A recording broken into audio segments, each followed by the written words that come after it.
یہ ہے ڈیرین gap, Colombia اور پیناما کے بارڈر کے بیچ دنیا کا سب سے خطرناک ایریا۔ اس 100 میل کے ایریا کو کراس کرنے کا مطلب ہے موت کی گھاٹی سے گزرنا۔ اسی ایریا کی وجہ سے آج بھی نارتھ امریکہ اور ساؤتھ امریکہ کسی بھی روڈ یا ریل نیٹ ورک سے آپس میں کنیکٹڈ نہیں ہے۔ پوری ہیومن ہسٹری میں صرف 7 دفعہ اس پورے ایریا کو کسی بھی کار یا جیپ کے ذریعے کراس کرنے کی کوشش کی گئی ہے۔ اتنا خطرناک ہونے کے باوجود کچھ لوگوں کے لیے اس ایریا کو کراس کرنا بہت ہی ضروری ہے۔ ہر سال ہزاروں بلکہ لاکھوں لوگ south American countries especially Colombia, Ecuador اور وینزویلا سے اس ایریا کو کراس کر کے ایک اچھی لائف کا ڈریم لیے سینٹرل اور نارتھ امریکہ جانے کی کوشش کرتے ہیں۔ 2022 میں 2.5 لاکھ لوگوں نے اس ڈیرین گیپ کے تھرو میکسیکو اور پھر یونائٹڈ اسٹیٹس جانے کی کوشش کی، لیکن ان 2.5 لاکھ میں سے کئی 100 لوگ اس گیپ کو کراس کرتے ہوئے مارے گئے۔ آخر اس 100 میل کے ایریا میں ایسا کیا ہے کہ اسے دنیا کا سب سے خطرناک ایریا مانا جاتا ہے، اور اتنا پیسہ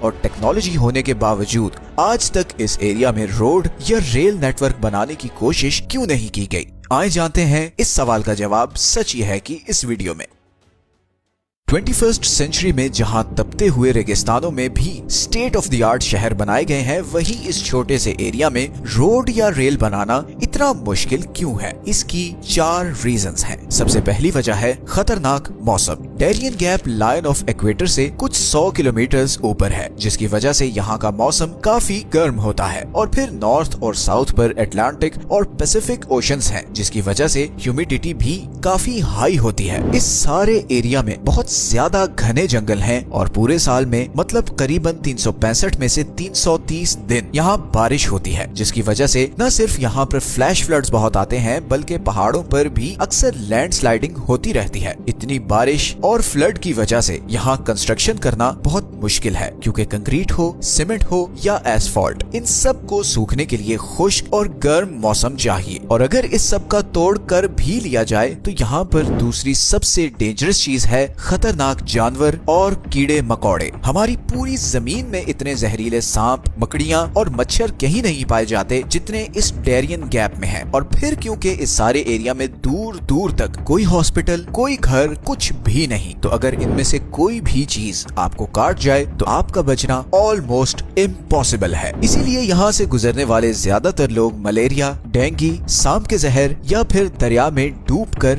مارے جاتے ہیں۔ لیکن اب ایسا بھی نہیں کہ امریکہ اور دوسرے کنٹریز کے لیے یہاں پر روڈ بنانا بالکل ہی امپاسبل ہے۔ ہاں، ایکسپینسو ضرور ہوگا، مشکل بھی ہوگا، مگر امپاسبل نہیں ہے۔ تو پھر کیا وجہ ہے کہ یہاں پر روڈ یا ریل بنانے کی کوشش ہی نہیں کی جاتی؟ اصل میں کچھ کنٹریز چاہتے ہی نہیں کہ یہاں پر کوئی روڈ یا ریل نیٹ ورک بنے، خاص طور پر امریکہ اور پیناما۔ دراصل 19 سینچری میں پیناما کولمبیا کا ہی ایک پروونس ہوتا تھا، مگر اسی ڈیرین گیپ کی وجہ سے کولمبیا کے لیے پیناما پر کنٹرول رکھنا بہت مشکل تھا۔ کولمبین گورنمنٹ کے لیے پیناما سے کنیکٹڈ رہنے کا ایک ہی روٹ تھا، اور وہ تھا سمندر کے تھرو۔ اسی ڈسکنیکشن کا فائدہ اٹھاتے ہوئے پیناما نے کولمبیا سے آزادی کے لیے ایک موومنٹ شروع کی، اور 20th سینچری میں اسی موومنٹ میں ایک رائزنگ سپر پاور نے بہت زیادہ انٹرسٹ لینا شروع کیا، جس کا نام تھا یونائٹڈ اسٹیٹس آف امریکہ۔ دراصل امریکہ کی پیناما کینال میں بہت دلچسپی تھی، اور وہ چاہتا تھا کہ اس کینال کا کنٹرول اس کے پاس ہو، بیکاز پیناما کینال کی کنسٹرکشن سے پہلے ایسٹرن اور ویسٹرن امریکہ میں ٹریڈ بہت مشکل تھا۔ ساری شپس کو پورا ساؤتھ امریکہ کراس کر کے امریکہ کی ویسٹرن یا ایسٹرن کوسٹ تک جانا پڑتا تھا، تو امریکہ کی ایسٹرن اور ویسٹرن کوسٹ لائن آپس میں ڈسکنیکٹڈ تھی، اور اسی کا حل نکالنے کے لیے یہ آرٹیفیشل کینال بنائی گئی، جس کے بعد امریکہ کی نہ صرف ٹریڈ شپس بلکہ نیوی بھی اب بہت ہی آسانی سے تھوڑے دنوں میں ایک سائڈ سے دوسری سائڈ تک جا سکتی تھی۔ اور اس وقت یہ کانسیپٹ بہت امپورٹنٹ تھا کہ جو بھی پیناما کینال کو کنٹرول کرے گا وہ امریکہ کی ایک بہت بڑی ویکنس کو کنٹرول کرے گا۔ اب کولمبیا اس زمانے میں اس کینال کا کنٹرول امریکہ کو نہیں دینا چاہتا تھا، اور اسی لیے امریکہ نے پیناما کی انڈیپینڈنس موومنٹ میں اس کا بھرپور ساتھ دیا، اور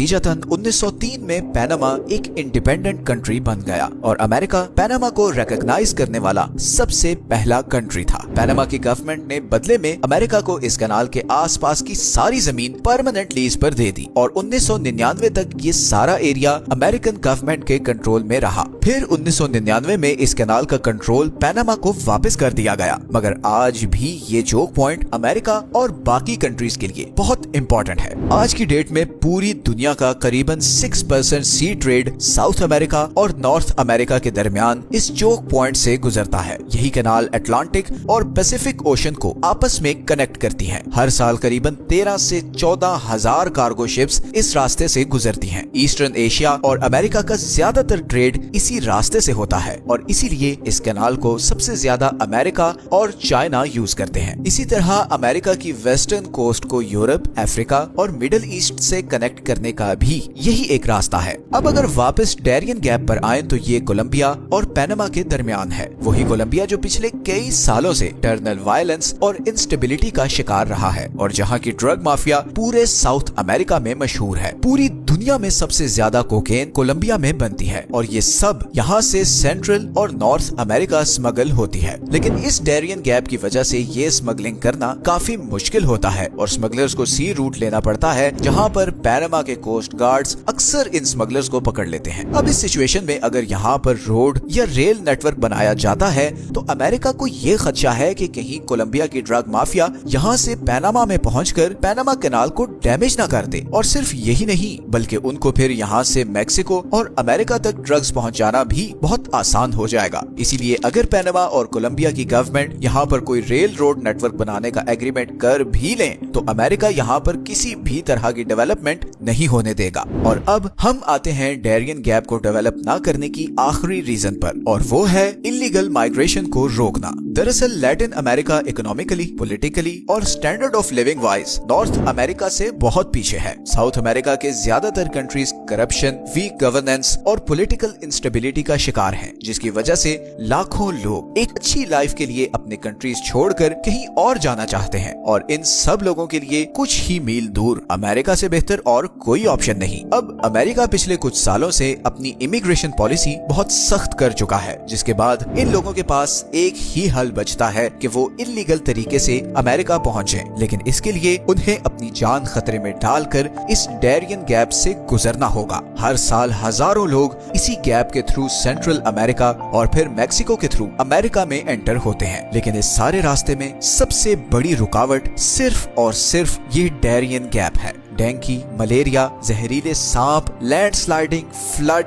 डाकू। 10 दिन के इस सफर में आपको इन सब चीजों से गुजरना पड़ता है और बदकिस्मती की बात यह है कि इतने खतरनाक रास्ते के बावजूद हर साल इस गैप को क्रॉस करने वालों के नंबर्स में मुसलसल इजाफा होता जा रहा है। गरीबी और भूख से तंग लोगों के पास और कोई चॉइस बचती ही नहीं। कितने ही लोग इस सफर में मारे जाते हैं और जो बच भी जाते हैं उनमें से ज्यादातर साइकोलॉजिकली डैमेज हो चुके होते हैं। भूख भी इंसान से क्या क्या करवा देती है। इन्हीं गरीब लोगों को अमेरिका तक पहुंचने से रोकने के लिए इस डैरियन गैप में कोई रेल रोड नेटवर्क नहीं बनाया जाता और शायद आगे आने वाले कई सालों में ऐसा ही रहेगा। साउथ अमेरिका और नॉर्थ अमेरिका में इतना डिफरेंस क्यों है? जहां एक दुनिया की नंबर 1 इकोनॉमी है, वहीं बाकी कंट्रीज गरीबी और भूख के दलदल में क्यों धंसे हुए हैं? इस टॉपिक पर हम बहुत जल्द एक वीडियो बनाएंगे। ये हैं वो सारे सोर्सेज जहां से हमने इस वीडियो के लिए कंसल्ट किया है। वीडियो अच्छी लगी है तो चैनल को जरूर सब्सक्राइब कर लें, बिकॉज आपके लिए तो शायद ये छोटी सी चीज हो, मगर हमें इससे बहुत मोटिवेशन मिलती है। मिलते हैं नेक्स्ट वीडियो में एक और इंटरेस्टिंग टॉपिक के साथ। अपना ख्याल रखें। अल्लाह हाफिज।